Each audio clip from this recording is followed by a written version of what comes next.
Welcome to the Deep Dive, where we take this huge stack of sources, notes, and research you've brought in, and, well, we try to make sense of it all. We do our best. And today, we are deep diving into Charles Lindbergh.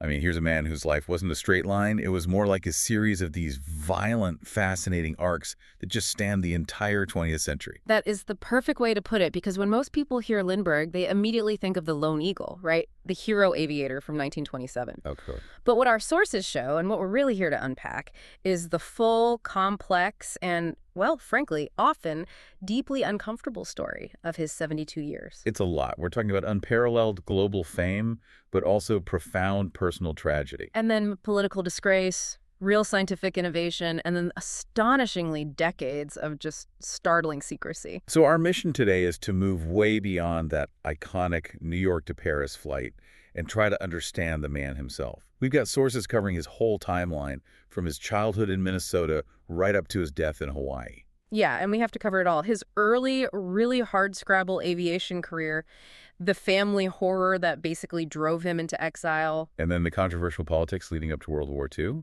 his often overlooked medical inventions. Right, his later career as a brigadier general, an environmental activist, and then this hidden life that, only came to light long after he was gone. It's an incredible paradox. He was this singular focus of hope for millions of people. But at the same time, he held these views that put him in direct opposition to American ideals. And just to grasp the scale of his initial celebrity, you have to understand the immediate, just shattering impact of that flight. Okay, set the stage for us. Lindbergh was the very first-time Man of the Year back in 1927. He was the youngest person ever to get that title, and he stayed the youngest until 2019. Wow, until 2019. Yeah, and his achievement, it wasn't just a stunt. It instantly transformed aviation from this dangerous, kind of unreliable novelty into a serious, globally accessible industry. We called it the Lindbergh Boom. Exactly. And it was a real phenomenon. We're talking about a transformation that affected infrastructure, finance, public imagination almost overnight. Okay, so let's unpack the foundation of this man's life. He was born in Detroit, 1902, but grew up mostly in Little Falls, Minnesota, and also Washington, D.C. Right. And what's really crucial to understanding his drive is that his early interests were completely rooted in mechanics. Just taking things apart. Taking things apart, putting them back together, tinkering with his family's car, a Saxon 6, and later his Excelsior motorbike. It wasn't just a hobby for him. It was, fundamentally how he understood the world. And that mechanical curiosity, it seems like it was combined with this really staunch independence streak. Oh, absolutely. And that defined his path. You mentioned his background. His family environment was definitely unique. His father, Charles Augustus Lindbergh Sr., was a U.S. congressman. Highly principled one. Very. He served from 1907 to 1917, and he was famously outspoken against the U.S. entering World War I. He had these very strong isolationist, populist views. So the political leanings that define the son's later controversy, they didn't just come out of nowhere. Not at all. The seeds were there, but despite that really political background, Charles Jr. only, briefly attempted academic life. He enrolled in the College of Engineering at the University of Wisconsin-Madison. Right, in late 1920. But he drops out mid-sophomore year 1922. And the reason is just he became completely obsessed with flying. Yeah, he quit engineering, a path that would have been financially stable, a respectable career, to chase this completely uncertain and, frankly, terrifying passion. And his early aviation career was, well, it was anything but glamorous. When we say hard scrabble, we really mean it. Oh, yeah. He started at a flying school in Lincoln, Nebraska. He flew for the first time as a passenger on April 9th, 1922. And here's the first detail that just highlights his sheer grit. What's that? He couldn't afford the damage bond that was required to fly solo. So if he crashed the plane, he was on the hook for the cost, and he just didn't have the money. Yeah. Exactly. So he was stuck. He was learning as a passenger and had to leave the school just to try and earn the money and the experience. So what did he do? He spent months barnstorming across the Midwest and the West, performing these incredibly dangerous stunts just to survive. He was literally Daredevil Lindbergh. That was his name. He was a wing walker, a parachutist, an exhibition pilot. He was just scraping by, sometimes sleeping under the wings of his plane. Just enough money to keep the old planes running. Right. It was a completely unregulated, high-risk life. He was constantly crashing or, cracking up his planes because of engine failure or landing in rough fields. That makes his first solo flight even more incredible. It finally happens in May 1923 at Sutherfield in Georgia. And that's after he managed to buy a $500 surplus Curtiss JN-4 Jenny biplane from World War I. And the sources confirm this, right? He had only a half hour of dual instruction before he was deemed ready to fly alone. A half hour. I mean, in today's world, that is just unimaginable. It's insane. But it speaks volumes about his inherent mechanical intuition and also, the brutal selection process of the time. If you couldn't teach yourself, the plane usually taught you a fatal lesson. And he spent the rest of 1923 just doing nonstop barnstorming as a pilot, logging his first solo cross-country flight, his first night flight. But this high-risk, disorganized life eventually gives way to military discipline. And this was arguably the most transformative period for him as an aviator. March 1924, he reports to Brooksfield for the year-long military flight training. This is with the U.S. Army Air Service. Right, and this is where that raw talent was really honed into precise skill. It was an extremely grueling and selective process. Of the 104 cadets who started, only 18 graduated. And Lindbergh didn't just graduate. He graduated first overall in his class. He himself credited this year with solidifying his focus, his discipline, his goal-oriented approach traits that would, serve him well later, for better and for worse. But the danger was always there. Just 8 days before graduation, March 1925, he has his most serious accident yet. A mid-air collision during combat maneuvers. And he's forced to bail out. Just imagine being that close to earning your wings and having to jump out of a failing aircraft. He earns his Army pilot's wings and a commission, but the Army didn't have active duty positions for pilots at the time. So he goes back to civilian life and eventually lands a job as a U.S. Air Mail pilot for Robertson Aircraft Corporation. He's flying the KM2 route from St. Louis to Chicago. And this was maybe the most dangerous form of flying in the mid-1920s? Absolutely, for several reasons. First, the schedules were just unforgiving. The mail had to go through. That meant night flights, often with minimal instrumentation, and just appalling weather conditions. And the planes were probably not the best. They were frequently unreliable surplus aircraft, and our sources note that twice during his time flying airmail, he was forced to bail out. Right, twice, in that one job. Twice. A combination of bad weather, equipment failure, running out of fuel during those really tricky night approaches to Chicago. He had to jump. Successfully parachuting out of a plane twice and living to tell the tale. I mean, that's not just luck. That's sheer cold calculation under extreme duress. That's the key to understanding him. The man was hyper-aware of risk and survival. And this incredibly dangerous routine job became the literal transition point to his destiny. How so? Lindbergh reads about the horrific crash of the French case René Fonck, who was attempting the Orteig Prize in September 1926. Fonck's heavy, multi-engine plane failed on takeoff. And Lindbergh looks at his own situation. Exactly. He's risking his life daily for a modest salary, and he decides that a nonstop flight between New York and Paris would actually be, and this is a quote, less hazardous than flying mail for a single winter. Wow. That quote says everything, doesn't it? It just encapsulates the stakes of early airmail and the mindset of Charles Lindbergh. That context just changes everything. The world saw the Paris flight as this crazy romantic dare. But for Lindbergh, it was a calculated risk assessment. It was a professional step up from basically routine suicide missions. Precisely. So let's talk about that prize, the Orteig Prize. The lure was this. A French-born New York hotelier named Raymond Orteig offered $25,000 for the first successful nonstop flight between New York City and Paris. And that was a truly monumental sum of money back then. It's equivalent to about $453,000 today. And it was a prize that had already claimed lives and reputations. It had been offered and renewed since 1919, and the landscape was just littered with tragedy. Right, there was René Fonck's crash. And U.S. naval aviators Noel Davis and Stanton Worcester were killed just testing their plane. Then, just days before Lindbergh's own attempt, two very famous French war heroes, Charles Nungesser and François Colly, they departed Paris trying the flight in reverse. And they just vanished. Simply vanished over the Atlantic. So this was seen not as a sporting event, but as a potential death sentence. The competition was fierce, and, more importantly, it was really well financed. But Lindbergh was a virtual unknown, just an air mail pilot. So getting funding was a monumental struggle for him. He eventually got support from a group of St. Louis businessmen, and he contributed $2,000 of his own salary. And the entire venture was budgeted at just $18,000, which was so much less than what his heavily backed rivals were spending. Right, and his rivals were all focused on safety through size and power, multi-engine planes, heavy navigation equipment, that sort of thing. But Lindbergh, analyzing the failures of the past, he insisted on a single-engine monoplane designed for maximum range and minimum weight. Exactly.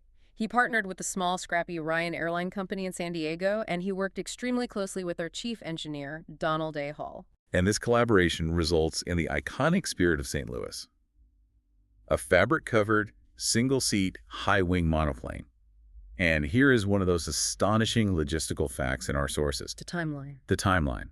From the initial design on a drawing board to the final rollout, the plane was designed and built in just 2 months. 2 months. It's just unheard of for a custom aircraft built for an intercontinental flight.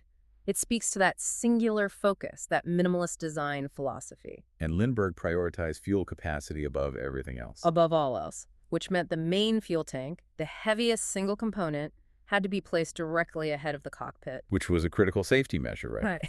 It separated him from the engine firewall and provided gravity feed for the fuel. It did. But it came at a monumental cost to functionality. The cost being, of course, that Lindbergh had basically zero forward visibility during takeoff and landing. None. He had to rely on a small side window and this rudimentary periscope system during the most crucial and dangerous parts of the flight. That one decision tells you everything about his calculation. He prioritized distance and safety over the convenience of sight. Which brings us to the takeoff. May 20th, 1927, from Roosevelt Field on Long Island. He was already fighting exhaustion, hadn't been able to sleep the night before. Too much going on. Final preparations, weather checks. And it was a rainy, muddy morning. The runway was soft. The situation was just so tenuous. The Spirit was loaded with 450 gallons of fuel. The whole plane weighed 5,200 pounds, 1,000 pounds heavier than it had ever been tested. The sources described this scene where men had to physically push the wing struts to help it gain enough initial speed on that soft, muddy runway. The anxiety must have been unbearable. He used nearly the entire runway. Accounts say he hit a small bump late in the run that might have given him that final lift he needed. He cleared the telephone lines at the far end by only about 20 feet. 20 feet. But it was just enough. He had enough flying speed to climb away. He was off, heading into the unknown, 3,610 miles away. And the 33.5 hours he spent in the air were just brutal. Not just physically, but psychologically. Within hours, fatigue set in. And to battle that overwhelming urge to sleep, he deliberately descended and flew sometimes only 10 feet above the churning water. Just knowing that a slight movement or a sudden dip would shock him awake. It's incredible. And he faced extreme weather, too. He fought severe icing for several hours. At one point, flying blind through fog, he climbed to 7,500 feet to try and get above the clouds. And then even higher. Up to 10,000 feet, where he realized ice was forming. The sources say he deliberately thrust his bare hand out the cockpit window, felt the stinging ice particles confirm the danger, and then he banked hard and dove back down to warmer air. Just constantly making these life-or-death decisions based on tiny sensory inputs. And his navigation was astonishingly primitive for such a complex journey. He rejected the heavy, unreliable radio gear they had back then. He wasn't proficient in sun or star navigation either, right? No, too complex, too heavy to carry the instruments. He relied almost entirely on dead reckoning. So calculating his position based only on his compass, his speed, elapsed time, and just estimating the wind drift. The fact that he succeeded is often attributed to sheer serendipity. The winds over the Atlantic just happened to cancel each other out over the course of the flight. So his rough calculations suffered zero net wind drift. Exactly. If those winds had been consistently pushing him south or north, he would have missed Europe entirely. So 27 hours in, he finally sees something living.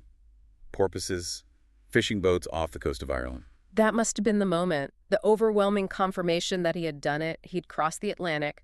He circled close, later saying he only saw one face watching him from a porthole. And his landfall was confirmed at Dingle Bay, County Kerry, Ireland. He was only 2.5 hours ahead of schedule and, miraculously, less than 3 miles off course. By any measure, he was a master navigator, even if he used primitive means. He then flies over England and arrives over Le Bourget Aerodrome outside Paris at 10:16 p.m., Saturday, May 21st. And he didn't even recognize the landing strip at first because of the chaos. The lights he saw weren't airfield lights. They were the headlights of tens of thousands of spectators stuck in what they called the largest traffic jam in Paris history. And the landing itself.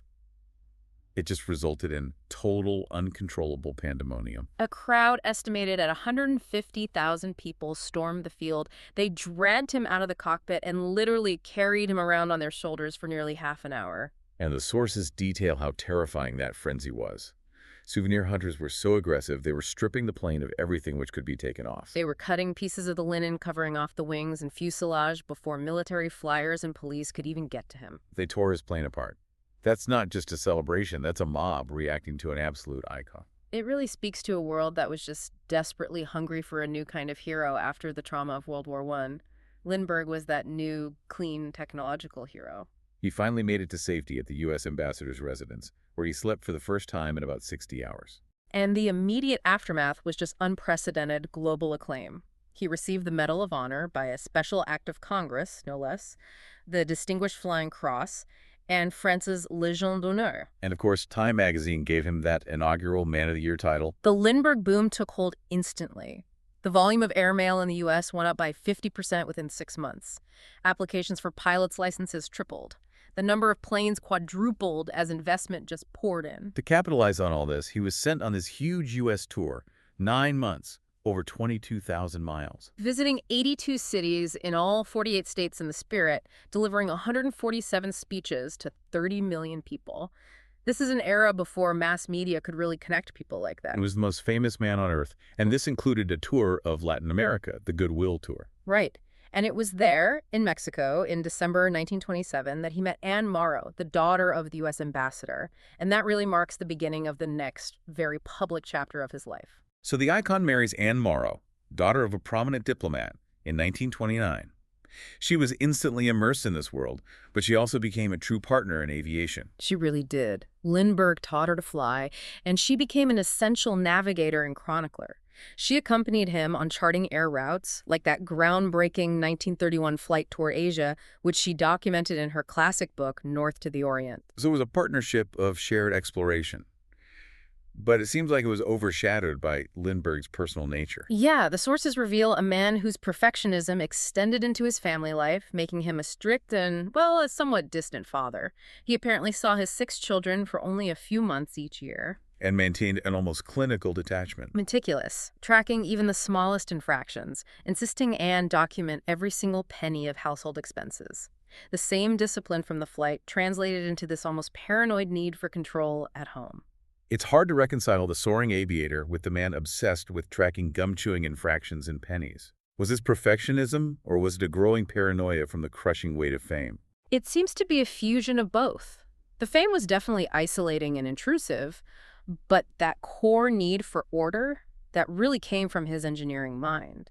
He felt that if he could control every variable, he could control the outcome. And then, fate delivered a variable he absolutely could not control. That, of course, was the tragedy that cemented his family's place in history for all the wrong reasons. The kidnapping and murder of their firstborn, Charles Augustus Lindbergh Jr., on March 1st, 1932. From their new, isolated rural home in New Jersey, the sheer magnitude of the public interest was just unprecedented. The media dubbed it the crime of the century. The public frenzy around the search, the ransom negotiations, the eventual discovery of the child's remains in May, it was immense. And the tragedy spurred a massive and lasting legal response. Right. The lack of federal jurisdiction in kidnapping cases was immediately apparent.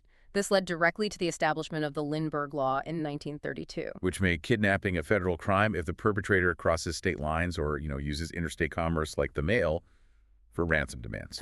That law remains one of the most immediate and tangible legal legacies of his tragedy. Eventually, Richard Hauptmann was arrested in 1934 after using some of that traceable ransom money. He was convicted and executed in 1936. But the public hysteria and the intense, continuous invasion of privacy after the trial, it was just overwhelming for the Lindberghs. The sources show a family completely under siege. By late 1935, concerned for the safety of their second son, John, and just desperate to escape the relentless press, the Lindberghs essentially fled the United States. They sailed secretly from Manhattan under assumed names with diplomatic passports and went to Europe. They lived there, first in England, later on a secluded island off the French coast, until 1939. And this period of self-imposed exile driven by trauma and fame, it profoundly shaped the next direction of his life. It really was a pivot point. While living in Europe, away from the spotlight, Lindbergh poured his focus into a completely different field, pure scientific innovation, medicine. Yes, and this is his often overlooked and genuinely profound scientific legacy. His sister-in-law's fatal heart condition in 1930 had inspired him. Surgery couldn't solve it because doctors couldn't keep tissue viable.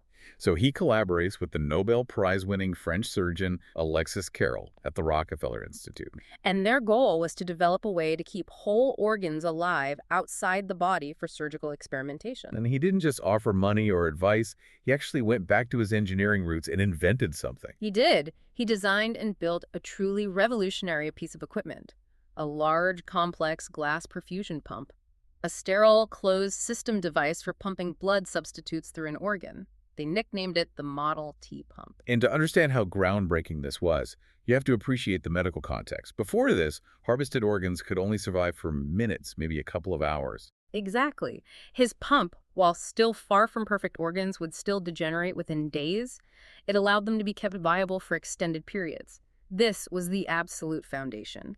It's directly credited with paving the way for future heart surgeries, organ transplantation, and eventually the first heart-lung machine decades later. The irony is just palpable. The man who symbolized the reckless acceleration of technological risk in 1927 also invented a core piece of life-saving medical technology. He literally shifted his focus from the mechanics of flight to the mechanics of life. And it wasn't just medicine. No. In another vein of innovation, he was a critical early advocate for rocketry. This was an era when rocketry was often dismissed as just fantasy.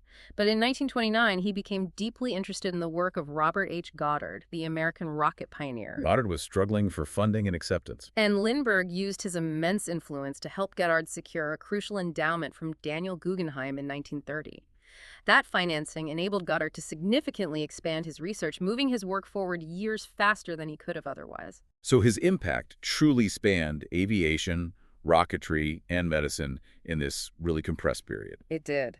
But this scientific focus was soon overshadowed by his return to the world stage, and this time, unfortunately, in a political role. And now we entered the most controversial and damaging chapter of his life. Moving to Europe in 1935 for privacy inadvertently placed him right at the heart of the developing European crisis. So between 1936 and 1938, he makes several visits to Germany. This is at the request of the U.S. military establishment. Right. He was operating essentially as a crucial, if unofficial, intelligence asset. Okay, let's unpack that. He was flying for the Nazis' Air Force. He was the first American allowed to pilot their most advanced fighter, the Messerschmitt Brief 109. A state-of-the-art war machine. He also examined the new Junkers Ju-88 bomber, and what the U.S. military was getting out of this was unparalleled access. So what were his reports like? He came back highly impressed, maybe even exaggerating the German air strength slightly in his reports to American and British officials. However, General H.H. Arnold, who would later lead the U.S. Army Air Corps, credited Lindbergh with providing crucial first-hand information about Hitler's Air Force that was otherwise unavailable. And his reports influenced the belief, especially in Britain and France, that Germany's air power was so dominant that confrontation should be avoided. They did. And here we come to the ethically fraught moment that permanently cemented his reputation as a controversial figure. October 1938. At a dinner hosted by the American ambassador in Berlin. Hermann Göring presents Lindbergh with the Commander Cross of the Order of the German Eagle on behalf of Adolf Hitler. And the timing, as the sources clearly document, just could not have been worse. The acceptance was immediately and highly controversial. Especially because Kristallnacht, the nationwide anti-Jewish pogrom, happened just weeks later. Exactly. Critics immediately demanded he return the medal. Lindbergh refused. What was his reasoning? He argued that it was given in a time of peace as a diplomatic gesture, and that returning it would be an unnecessary insult to the German people, and that it might damage his standing as an intelligence source. But that refusal was widely interpreted in the U.S. as a sign of deep sympathy for the Nazi regime. It was, and his diary entries from the time revealed the disturbing nature of his perspective. Regarding Kristallnacht, he wrote he didn't fully understand the riots, finding them contrary to their sense of order and intelligence. But he also said that Germany undoubtedly had a difficult Jewish problem. Yes, which suggests his deeply ingrained, racially focused worldview was already overriding his moral judgment about the atrocities. And that worldview was central to his isolationist stance. He returns to the U.S. and becomes the lead spokesman for the powerful America First Committee in late 1940. This was a movement dedicated to keeping America out of World War II, and it had millions of supporters. His influence in this role was enormous. What was the core rationale of the platform, beyond just avoiding war? Lindbergh's central argument was rooted in geostrategy and racial ideology. He believed America should be an impenetrable fortress, focusing only on its own defense. He was vehemently opposed to intervening. Because he believed that Hitler's destruction would primarily benefit Soviet Russia. He argued this would leave the West open to the rape, loot, and barbarism of Soviet Russia's forces, and potentially lead to the fatal wounding of Western civilization. His primary concern was the preservation of what he called the European race. He explicitly articulated these racial views in his public speeches. The sources quote him stating, "Racial strength is vital, politics a luxury." He believed that white civilization depended on guarding against what he called dilution by foreign races. Right. He openly admired the different geniuses of Europe. He saw the German genius for science and organization, the English genius for government, and the French genius for living. And he felt these traits could be blended in America, but only if they maintained their inheritance of European blood. This perspective was a direct echo of the eugenic thinking popular at the time. This ideology underpinned his fear of involvement and his selective admiration for certain powerful European nations. And this all culminated in that highly toxic speech in Des Moines, September 1941, which really shattered his standing in America. That speech was undeniable in its reliance on antisemitic tropes. He explicitly accused three groups of pressing this country toward war: the British, the Jewish, and the Roosevelt administration. And he insinuated that Jewish Americans held outsized control over the media and government. The fallout was immediate. President Roosevelt, who was already deeply opposed to America First, responded directly. He publicly rebuked Lindbergh as a defeatist and appeaser. He even compared him to a Civil War-era Copperhead who opposed the Union war effort. The humiliation was total. The next day, Lindbergh resigned his colonel's commission in the U.S. Army Air Corps Reserve. He said he saw no honorable alternative. It was a massive public break. The hero was in disgrace. But despite all that, following Pearl Harbor, his tune changed entirely. It did.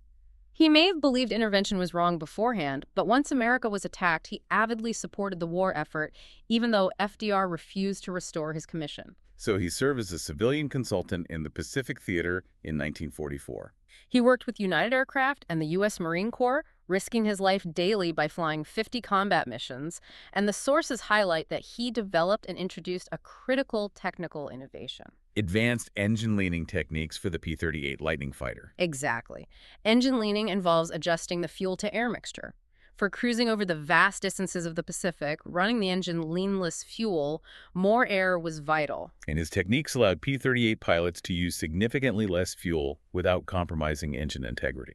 It greatly improved the aircraft's range. This innovation was transformative, dramatically extending the combat radius of the P-38. It earned high praise from command, including General Douglas MacArthur. It was a technical contribution that saved lives. And he saw combat, unofficially. The sources credit him with shooting down a Japanese observation plane on July 28, 1944. The man who had been called a Nazi sympathizer by the president was a civilian flying combat missions against the Japanese. That dichotomy, that capacity for ideological toxicity and profound, immediate patriotic service, it's just staggering. Post-war, Lindbergh's journey becomes one of intense moral confrontation and reflection. He toured Germany.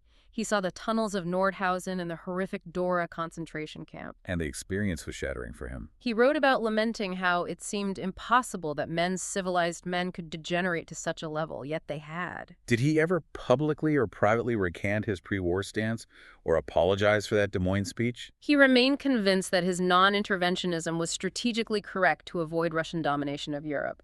However, his view of the moral dimensions of the conflict, that shifted dramatically. He supported the Nuremberg trials. He did. He recognized America's moral duty post-war to support Europe, and he was dismayed that the war had failed to establish peace or liberty. He also wrote about lamenting the widespread mistreatment of Japanese people by Americans, comparing those moral failures directly to what he witnessed in Germany. So he slowly worked his way back into public esteem. President Eisenhower clearly disagreed with Roosevelt. Yes. In 1954, Eisenhower restored Lindbergh's commission and promoted him to brigadier general in the Air Force Reserve. And that same year, he won the Pulitzer Prize for his memoir, The Spirit of St. Louis. But this era marks a profound ideological shift for him, away from technology as the singular source of human progress. A huge shift. In 1948, he published A Flight and Life, an impassioned warning against scientific materialism. He declared his conversion from a worshiper of science to a worshiper of the eternal truths of God. And this was more than just a spiritual shift. It was a philosophical rejection of the very forces he had spent his youth accelerating. Exactly. And that philosophical rejection culminated in his pivot to environmentalism. He became deeply concerned with the negative impact of the technological advances he himself had helped pioneer. He saw them now as a threat to human survival. His famous shift is documented during a 1964 trip to Kenya.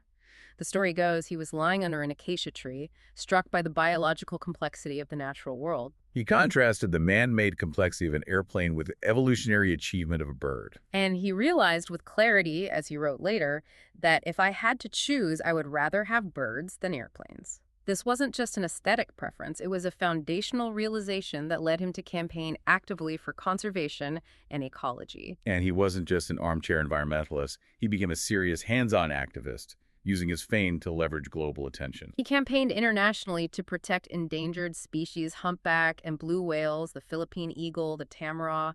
He also championed the preservation of tribal peoples like the Tasiday and Agda in the Philippines. And he worked tirelessly behind the scenes with political groups.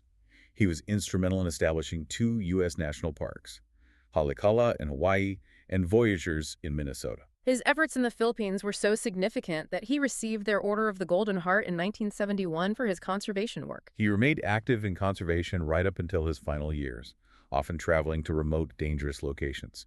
Our sources detail a 1972 expedition to Mindanao. He was there to investigate reports of the lost tribe, the Tasiday, and the support helicopter broke down, stranding Lindbergh's party on a 3,000-foot jungle ridge, running low on food and supplies. And here we have one of those perfect, poetic twists of fate that only Lindbergh's life could provide. The man who ushered in the modern age of long-range flight had to be rescued by the very technology he helped inspire. The U.S. Air Force flew a Sikorsky HH-3E Jolly Green Giant over 600 miles to extract them. That's quite a rescue. An extraordinary one.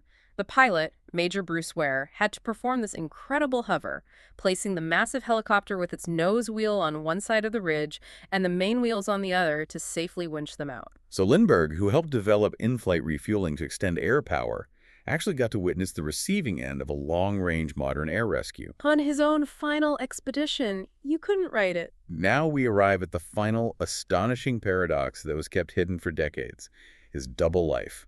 This reveals a staggering level of deception and compartmentalization. This is perhaps the most shocking revelation, confirmed by DNA tests in 2003, almost 30 years after his death.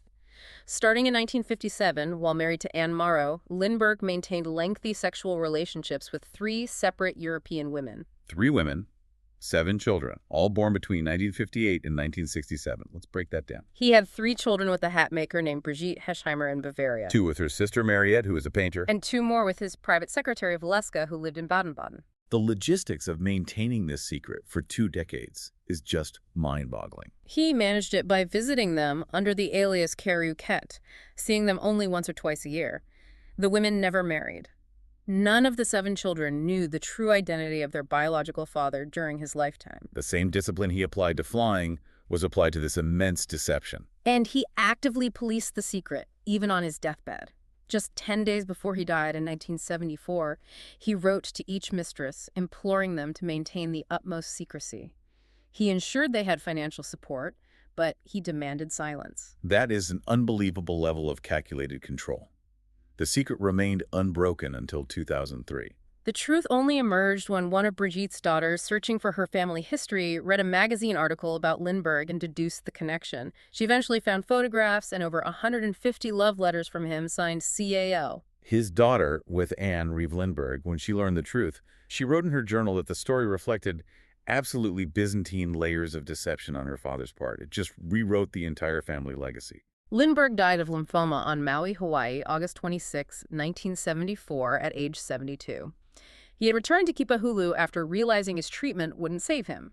And he helped design his own grave, opting for the traditional Hawaiian style at Palapalahomau Church, surrounded by the nature he had come to cherish and protect.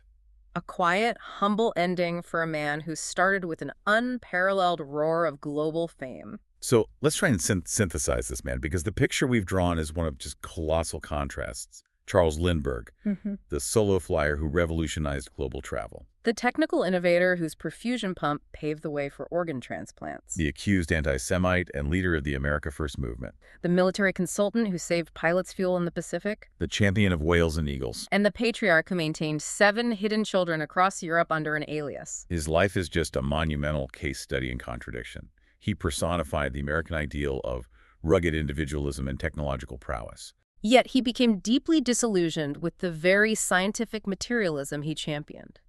He turned into this profound environmental philosopher who believed humanity needed to pivot towards contemplation and simplicity. He sought what one biographer called a middle ground between technology and human values, but his life really demonstrated humanity's capacity for both towering technical achievement, the sheer brilliance of that flight, and a profound moral confusion. Whether that was expressed through toxic ideologies about race and politics or through immense multi-decade personal deception. And this brings us back to the central Lindbergh question, one we want to leave you, the learner, with, as you reflect on this deep dive. Lindbergh himself came to believe that, and I'm quoting, "All the achievements of mankind have value only to the extent that they preserve and improve the quality of life." So given the immense global impact of his 1927 flight, that technological acceleration that inspired the Lindbergh Boom, and the fact that he spent his later years trying to safeguard the planet from that same relentless advance of technology, where does his ultimate legacy truly lie? Is it in the acceleration he championed, or the brake he later tried to apply? an immense question about a deeply complicated figure, something to mull over as you see the complex interweaving of progress, morality, and individual choice. Thank you for diving deep with us today.